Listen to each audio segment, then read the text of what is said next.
The two best chapters in manga. 541 and 542 may be inarguably the best two chapters in Bleach and even more so in all of manga.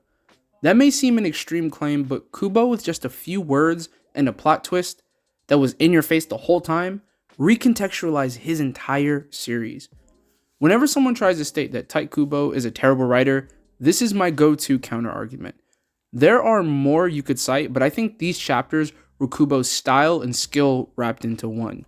Thousand Year Blood War spoilers ahead as well as novel spoilers. You have been warned, so let's get into it, folks.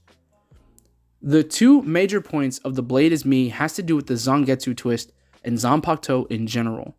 The Zangetsu twist deserves its own video, but I'll talk about both here. Some things about Zanpakuto in the Bleach series became more and more obvious as the series progressed. Shikai represent the outward personality of a Soul Reaper and their power, while the Bankai is closer to the Soul Reaper underneath it all. But The Blade Is Me took this concept to a different level. Kubo wasn't only flexing the subtlety to his writing throughout the series, but what he's best known for is foreshadowing. Kubo used subtlety and foreshadowing to flip our perception of Zanpakuto. They are no longer weapons. They are a way to enlightenment or awakening through quite literal manifestation. Kubo made a critical choice in how he represented training or strength in Bleach. Power never comes from the outside, but always from within. A character's true power is their inner strength. This is in stark contrast to the majority of shonen series, where the character needs to train physically to unlock their innate powers. What usually holds Bleach characters back from their power or potential is themselves. This is no different for our boy Ichigo.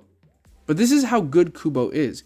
Kubo often bakes a character's flaws into the actual design and concepts of the characters themselves, and it elevates not only the writing, but the characters. Espada, for example, represent aspects of death, and this gives each Espada a built-in layer to their character, even if they are short-lived. Tite Kubo masterfully hid these major concepts in plain sight, with Ichigo himself hiding them as character flaws only to use that against us at the most opportune time. Let's talk about Kubo's hints throughout the story in reference to The Blade and Me.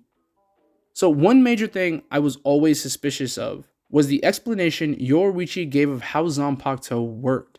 She stated that Shikai was synchronization with one Zanpakuto, and this was backed up by the Zanpakuto themselves, but Bankai is subjugation? Why subjugate your partner?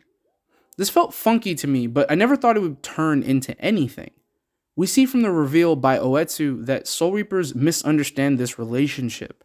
Oetsu goes over all the different ways Soul Reapers have created relationships with their weapons, but just missed the mark.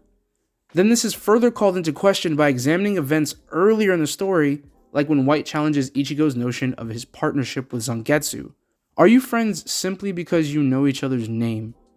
The Zanpakuto is literally telling Ichigo that he must look deeper into his relationship of Soul Reaper and Zanpakuto. This is directly after stating that he is Zangetsu. White is quite literally screaming to Ichigo, "Notice me, senpai." I believe this was Kubo's intention to clearly draw on a Freudian tripart psych model. This form of introspection is started by the alter or the id, the inner desires, White representing Hollow's basic instinct, telling the ego, which is Ichigo, to look deeper and accept the real darker parts of himself. Note, the id or inner desires generally holds hidden memories. Ironically, White is the most pivotal secret to Ichigo. While the superego, which is represented by Yuhaba, is the inhibition or the limiter on this relationship. The Quincy side was always repressing both the Hollow and Soul Reaper powers. This dynamic is revealed or recontextualized by The Blade Is Me. Once the superego steps aside and Ichigo accepts his baser instincts, he finds a perfect balance of the three psyches. Looking at this further, Ichigo in his visor training is stabbed by White, and Ichigo is hurt because he refuses to accept the truth. However, when Ichigo finally accepts that White is a part of him, the blade no longer can harm him, and White's blade becomes black. Then the power of the Hollow, tentatively, becomes Ichigo's power, a subtle foreshadow to the final Getsuga Tensho later on, or Mugetsu. He finally takes the power of holification. Ichigo accepts that white is a part of his power, not that he is the power. But this is still a level of acceptance. No part of this change is subjugation. He can't properly control the hollow because he still doesn't fully accept him. He thinks he's subjugated white, that he is the king and white is the horse. White knows this power dynamic is the only way Ichigo will accept him at this point in the story.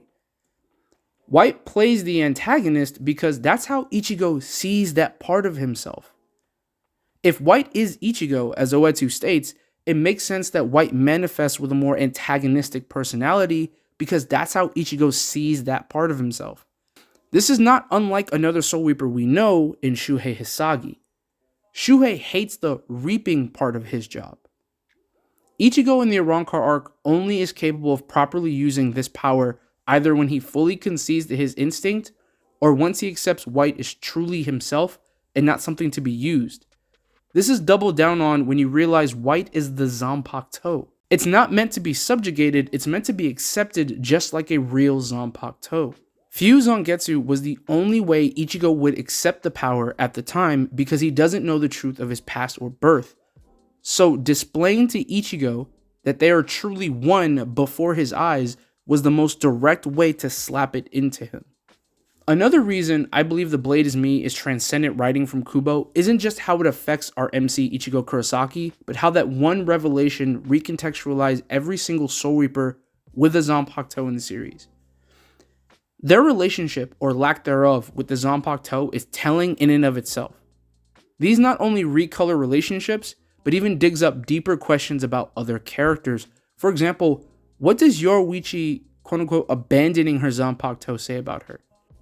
Yoruichi contextually is abandoning herself, or at least a part of herself. However, we know she has a Bankai because she was a captain and never included herself as an exception to the rule, like she did for Zaraki. So we know she has a decent relationship with it, and in Can't Be Your Own World, it's hinted to that she treats it more like a pet to be soothed when needed. But what I wanted to really talk about was two other characters and how The Blade Is Me is recontextualized them.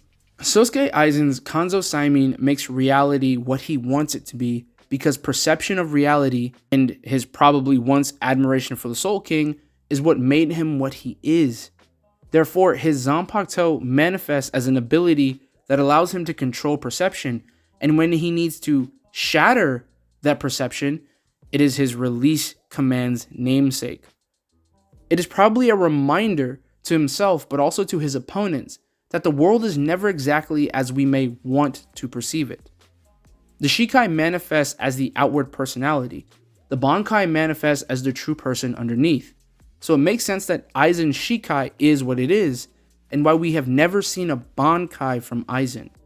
He may have never actually obtained Bankai because that level of introspection is beyond him, and to a degree he himself has a very fragile view of reality.